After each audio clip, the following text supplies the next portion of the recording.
Hey YouTube, I'm Els. Welcome to my YouTube channel. Uh, it's been a little while. I don't know how so much time has passed, but it has been 3 weeks since my last video. Normally I do another wrap up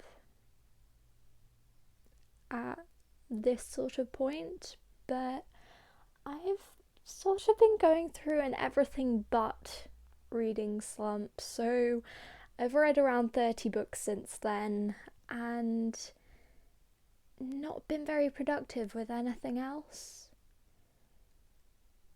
So I suppose this video counts as a catch-up video.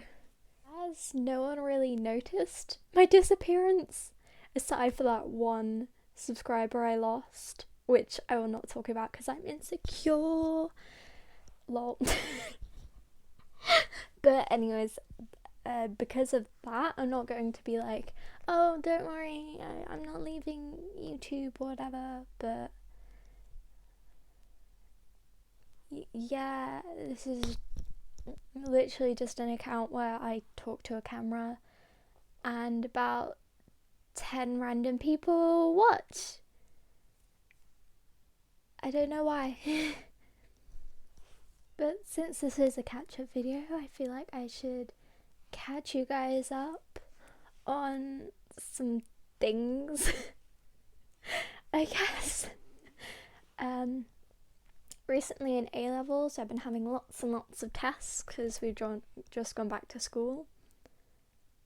Now I realise you're probably thinking COVID tests. There have also been lots and lots of COVID tests, but they've been way more sort of practice exams. So they're called diagnostics, which are basically saying we're not going to use these because we've decided we're going to give you lots of exams. Lol. Because clearly the government saying we're not doing exams means we're doing lots of exams just sooner, and to make up for the fact that it's sooner, we're going to cut like 10% of the content. And that's on top of the fact that about 2/3 of our course we have been teaching ourselves because 2 of the 3 lockdowns have included schools being off.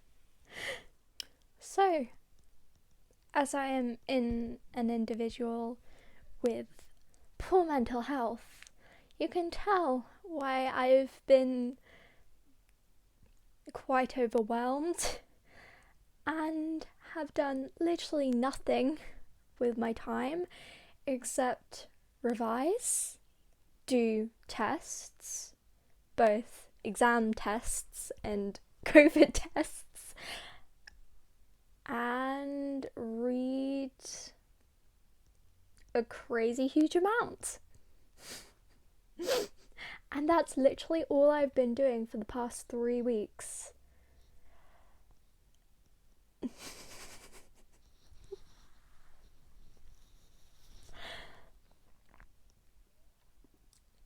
I think it's fair to say that I don't have much of a social life. I could blame the pandemic, but I'm an introvert, so I wouldn't really be much more sociable if there was not a pandemic, to be fair. Now, in terms of things that have actually happened, I've now been together with my boyfriend for 3 months, so that's really happy. That's a good thing. I've been getting some nice messages from the university that I want to go to, so I'm getting quite excited for that. And I'm super glad that I have somewhere to go on to after this crazy rush of exams for A-levels. And yeah, it's just comforting that I know where I'm going to be. And yeah, it's just nice. I've got an open day with them this afternoon, an online one, of course. So I'll just be freaking out about books and plays as I do all the time in my personal life, and sometimes when I actually post on this YouTube channel. So those are the two things that I'd say are more positive aspects of my life at the moment. The fact that I'm finally in a happy, healthy relationship and I feel lovable, and that I have a place where I can go and I have a future, and I'll meet some more like-minded people who are also crazy about books and theatre. As I mentioned before, I've been doing a lot of reading. I do not have the time to go through every single book, but I've read quite a range of really nice books, so I'd like to mention a few that I'd recommend to others. First on this list, I finally read Six of Crows, and it's one of those books where if I wasn't feeling so overwhelmed and crazy at the moment, then I would have posted a book review like I did for The Ballad of Songbirds and Snakes, because I absolutely loved that book. The characters just have so much depth, and yeah, I like the world building, and I really enjoyed this book, and it's just nice to find a story with a plot and a characters that you can just root for because they're very real and they're not archetypal, if that makes sense. I'll have a look on here because I've got a list of some of the books that I've read. Which are the ones I recommend? Ooh, I read The Castle of Otranto by Horace Walpole, and it is beautifully written. It's absolutely gorgeous.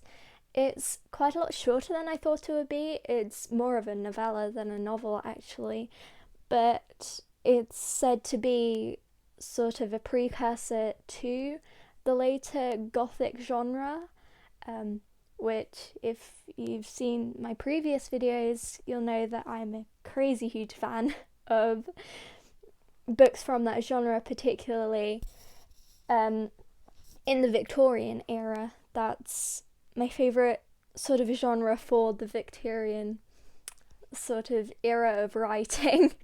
I suppose I tend to pick favourites and styles based on the timeline that I'm reading from. I also read the Grishaverse trilogy, starting with The Shadow and Bone, those books, and I really enjoyed them. I've watched a few reviews afterwards, and quite a few people have said they're underwhelming. And yes, while I didn't enjoy them as much as Six of Crows, I still think that they are really interesting reads, and I still really like the characters and the interactions and the plot. Anything else? Ooh, Orlando by Virginia Woolf. I loved it. It's just, if you want to read something just because of the writing, read that book because it's so pretty. Just the phrasing of everything. It feels like it's all so judiciously chosen, and it's absolutely gorgeous, which is odd because you don't often find that in longer novels. It's normally something restricted to short stories or poetry, so it was really nice to find that in a longer novel. It's not written in verse, by the way, it's just a very flowery kind of writing style. I just really enjoyed it. A lot more than the other Virginia Woolf book that I've read. I've previously read The Lighthouse by her, and I liked it. It was good. I just didn't find a particular affinity for the plot or any of the characters in particular. Whereas I feel like I found a deeper connection to the story of Orlando. And here's the thing, because I'm terrible at withholding spoilers, I will not try to explain it, otherwise, I will reveal the whole plot, not just the beginning, and the overall themes and premise of it. But really recommend Orlando by Virginia Woolf. Any other books? Ooh, I listened to the audiobook for a dystopian novel. I think I finished it day before yesterday, called The Happiness Machine by Katie Williams, and I found it super interesting. It's about this woman who works in a sort of company that produces happiness through these computer devices, and it's a very different way of viewing emotions as less personal and more a thing that you need to work through. It's good in the way that mental health is viewed similarly to physical health, but it's quite impersonal the way that things are dealt with. So it's really interesting the way that the world panned out in that. And I think those are the ones that I think I remember the most since the last. Yeah, since last month. I feel like quite a few of the books that I read last month I didn't include in the previous wrap up because I read them after. I filmed that video. So yeah, books, the pile of books I was balancing this on fell over, so you now have a more interesting angle for the outro.